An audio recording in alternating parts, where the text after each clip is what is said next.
Welcome back. Marketing is nothing if your message isn't amplified.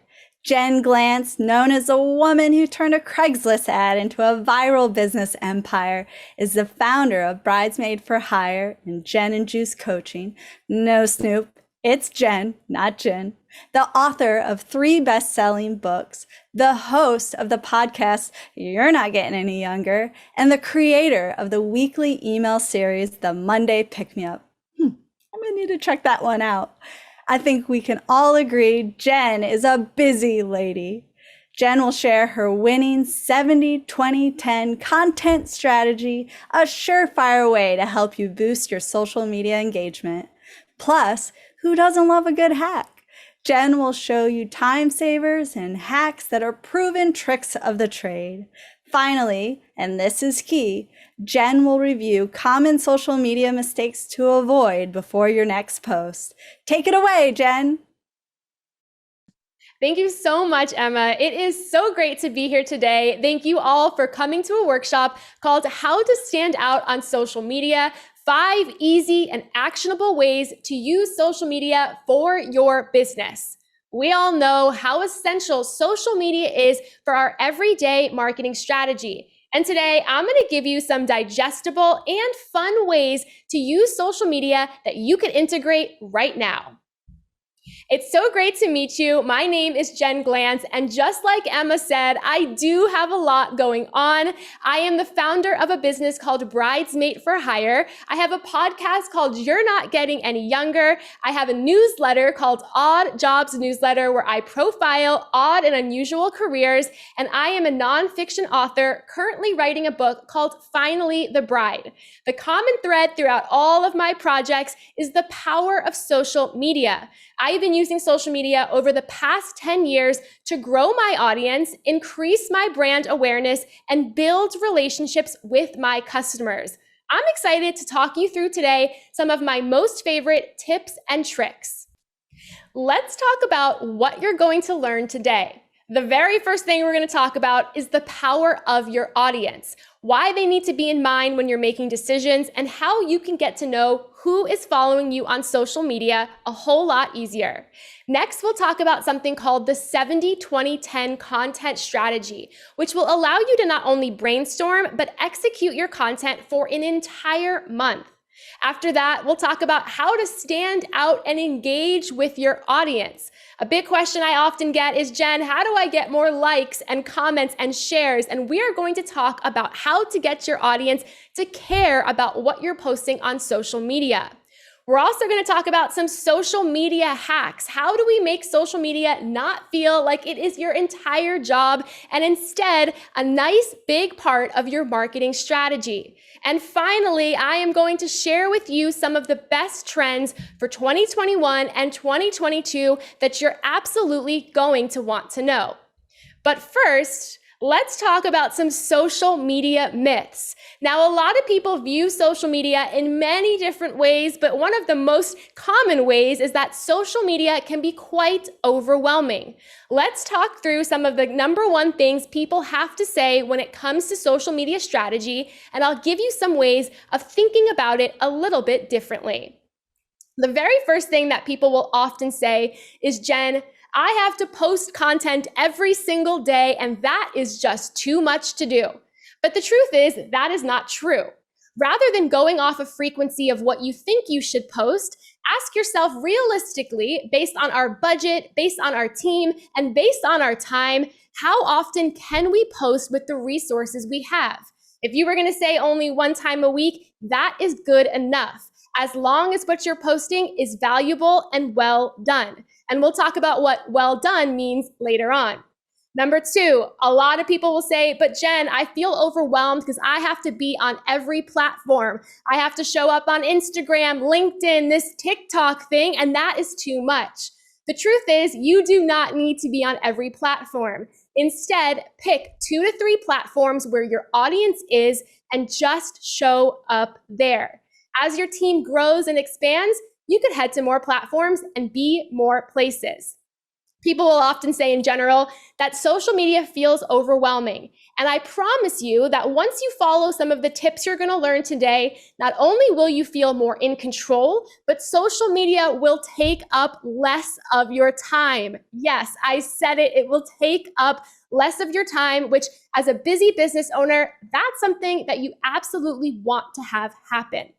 A lot of people say that they need to use social media to sell, sell, sell. And this is something that I really want you to remember. Social media is not a sales tool. It is a relationship building tool that if used right, will definitely bring in the sales, but if used wrong, will make people not want to buy anything from you. So I want you to pivot how you view social media as a place to sell, and instead think of it as a place to touch base and give value to your audience. And finally, people often say, Jen, I'm a private person. I don't want to post my personal life on social media.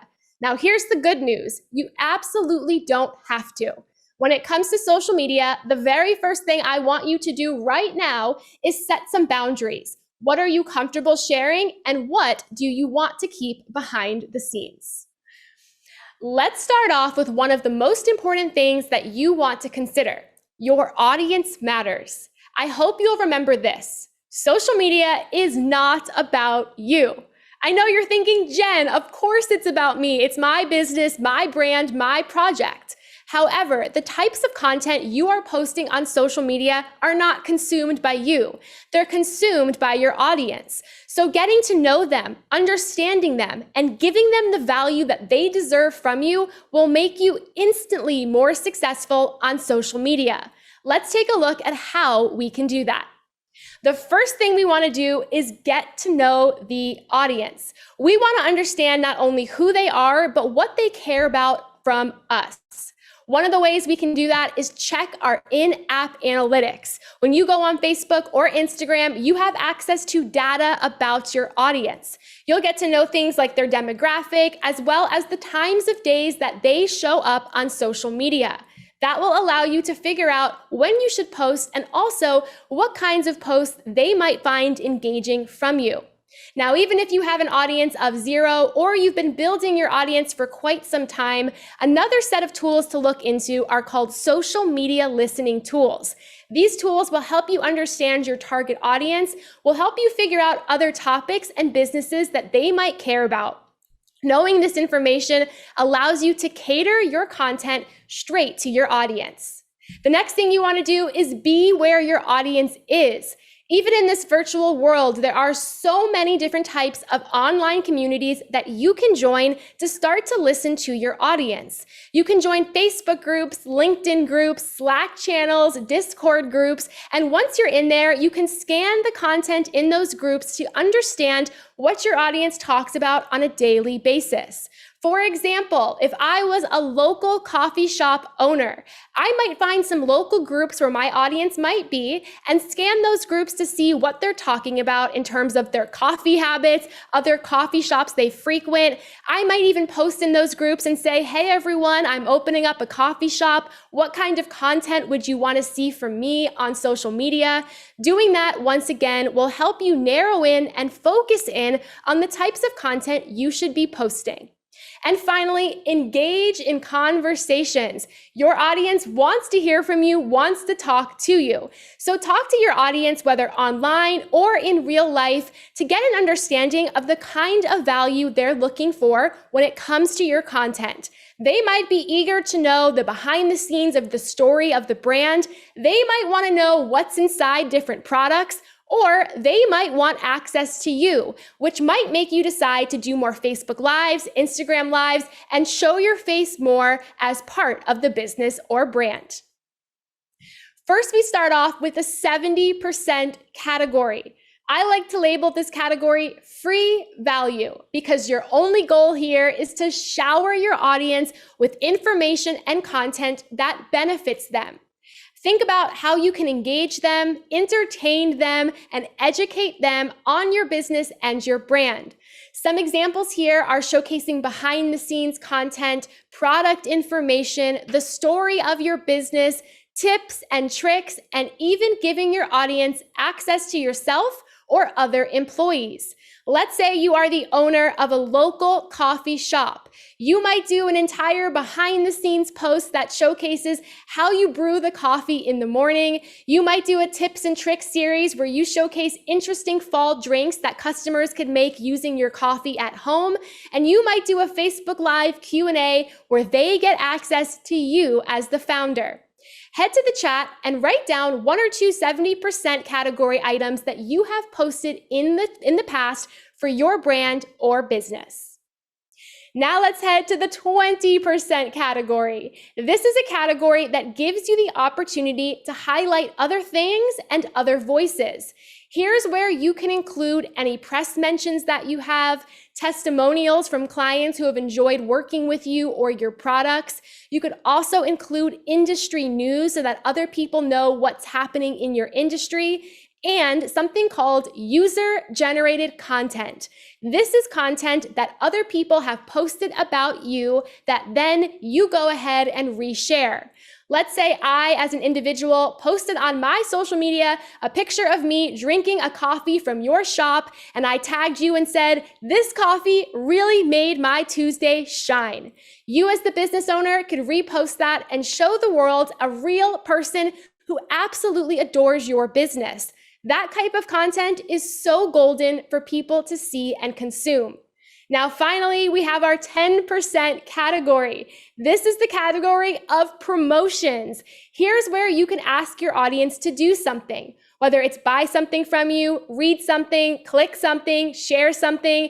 This is a category that we often use far too much. We want to try to use it just 10% of the time. However, there is a catch here.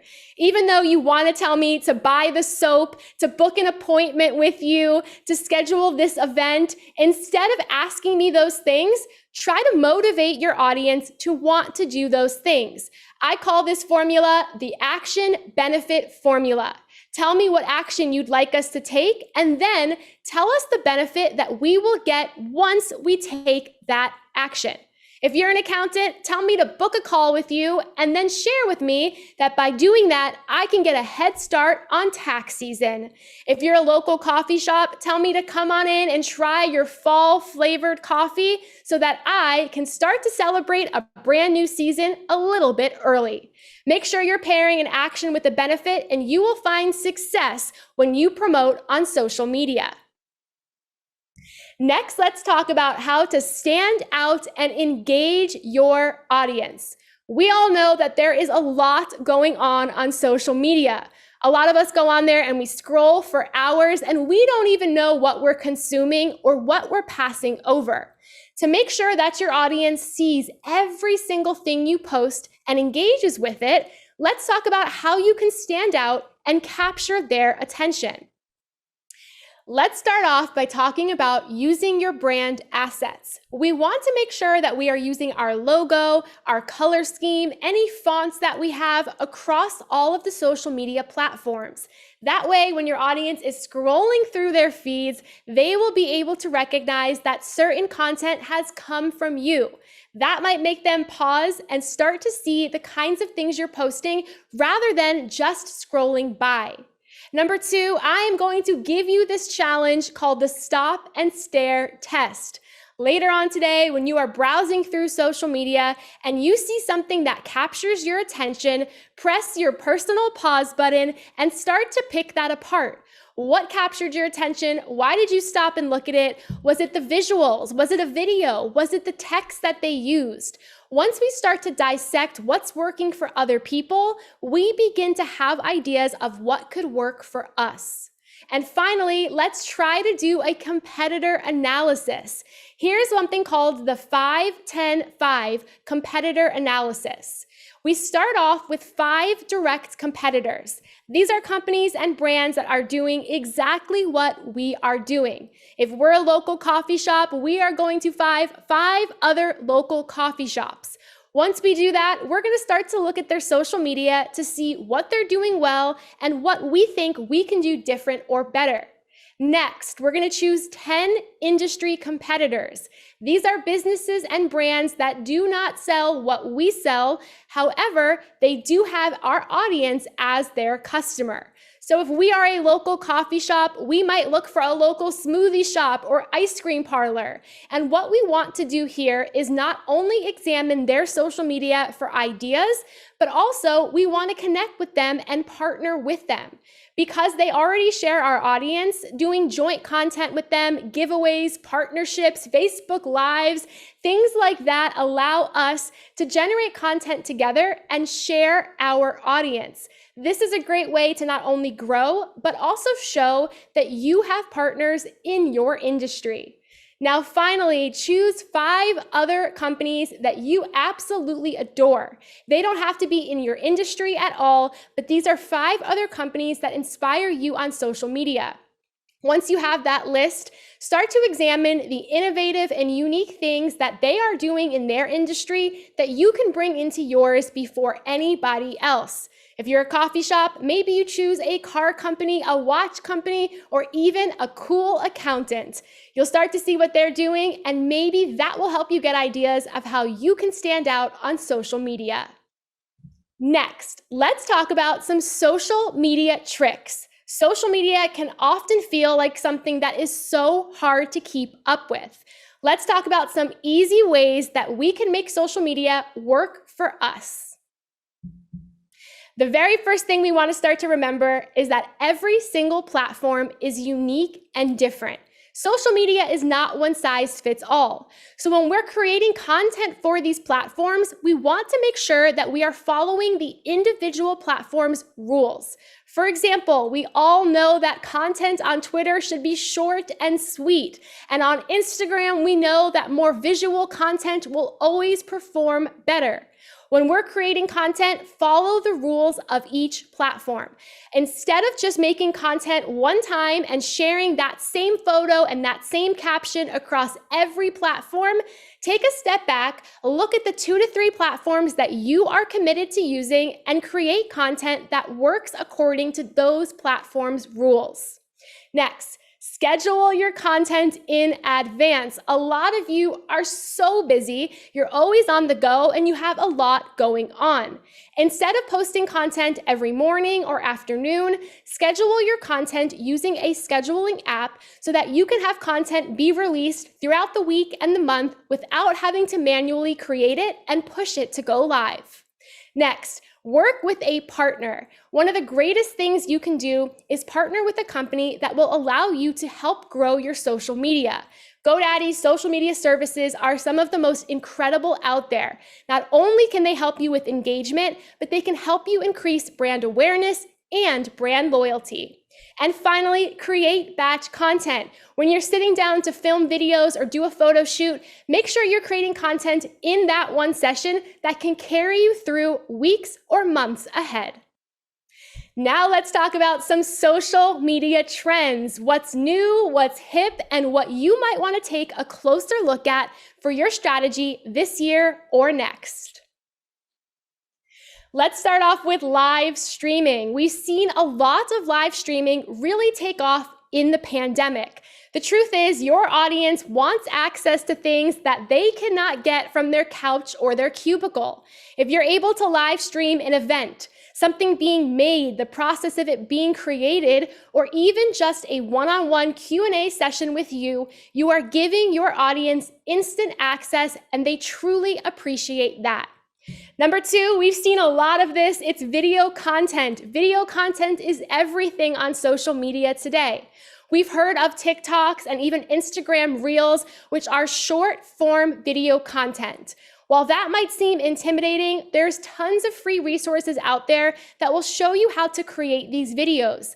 These videos will usually perform better on these social media platforms and is something to start learning now, especially for the future. Audio is another thing that has completely taken off. You could add audio to posts on LinkedIn or Twitter, or join the newest audio-only social media platform called Clubhouse. If you're somebody who doesn't want to be in front of the camera, adding audio to your social media posts gives your audience access to you in a very personalized way. Short content will always be better. We all know that when we go on social media, we want to learn, but we want to learn fast. Keep your content to as short as possible so that your users can digest it. And finally, try to be interactive in a real-time way. Tap into features like the poll feature, which most social media platforms have right now, to be able to talk to your audience, understand them, and get them involved. The more you can make your social media feel like it's happening in real time and it's engaging your audience, the more they will truly appreciate you. We mentioned Instagram Reels and TikToks, and this right here is the trend that I want to highlight with all of you. Oftentimes we've heard of these videos for people who are just having fun, dancing around, but there's a great use case of using these videos for your business. A lot of professionals and business owners and brands in general have turned to TikTok and Instagram Reels to do a lot of that 70% category, showcasing behind the scenes content, showcasing product information, tips and tricks. Tap into these videos instead of long form text to not only get your information across, but to do it in an extremely engaging way. Here's some key takeaways that I want to summarize from this workshop. Number one, your audience matters more than anything else. Take a step back, understand them, ask them questions, get to know them, and create content for them.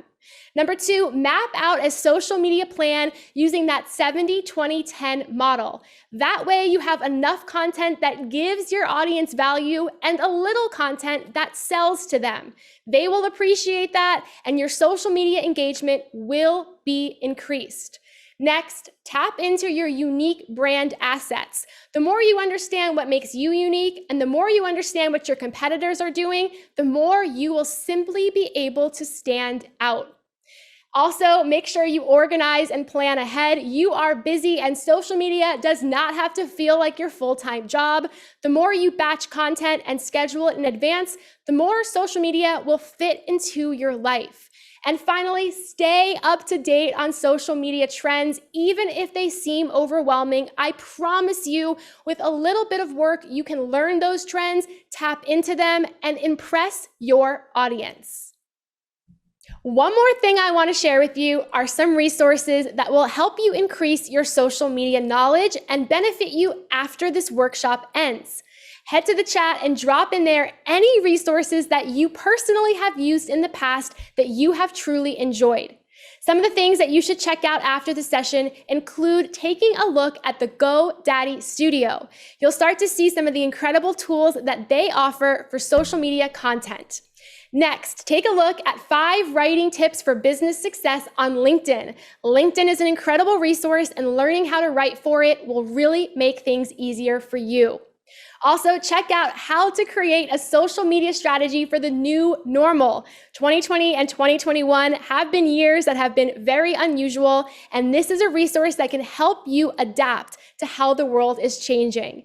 And finally, is it time for a social media makeover? Check out that link to learn more about what GoDaddy has to offer. I want to thank you so much for being in this session today with me. Once again, I am Jen Glantz. I hope I will see you at my networking table later on today. And if you post about this on social media, which I hope you do, make sure you tag us at hashtag GoDaddyOpen2021. And don't forget to join the GoDaddy community to continue this conversation. I wish you the best of luck with your social media strategy, and I am always cheering you on.